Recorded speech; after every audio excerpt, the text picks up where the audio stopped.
käes oli reede, õhtu oli jälle nädal läbi, tahtsin lülitada, veel ennast mitte tunda häbi, tahtsin nõõgast tulla pisut, tundsin elu kiiva kisu, oli ammu mulle peale tulnud pidutsemisisu, vaatsin kella, 1,5 tundi mul on aega, mõtlesin, et võtan viimast filmi kunsti kaeda, tegin endal külma joogi, panin valmis piduriide, et kui film on läbi, olen värske jälle kiire, vajusin ma tugitooli, laenutasin pornofilmist, mul oli tunne, et peaksin puhkama oma silmi, mõnustatud paljastel kehadel, film läks käima, aga miskit polnud teha, sest ekraanid täitsid ainult paljad mehed, kelle jöndede eest puudusid piigilehed ja ma ootasin ja lootsin, millal tuleb mängu naine, et lõppeks see porr minu jaoks ebamaine. Tegid peegel, põrandaga tükke, jalas polnud pükse, jalas polnud pükse, tegid peegel, põrandaga tükke, jalas polnud pükse, pükse.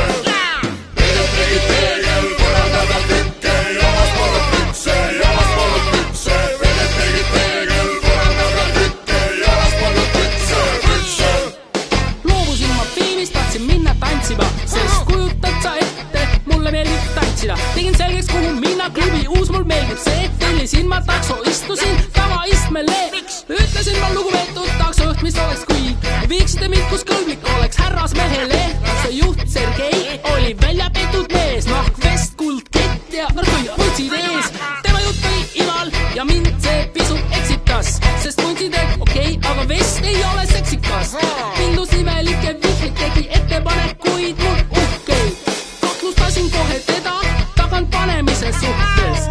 Äkki peatus avas ukse, ütles, olete nüüd kohal. Olin seal ma esmakordselt ettevaatus kormus kohas. Nüüd annan appikene.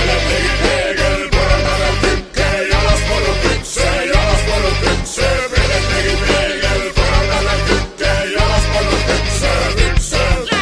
Tegid peegel, põrandaga tükke, jalas polnud pükse, jalas polnud pükse, tegid peegel, põrandaga tükke, jalas polnud pükse, pükse.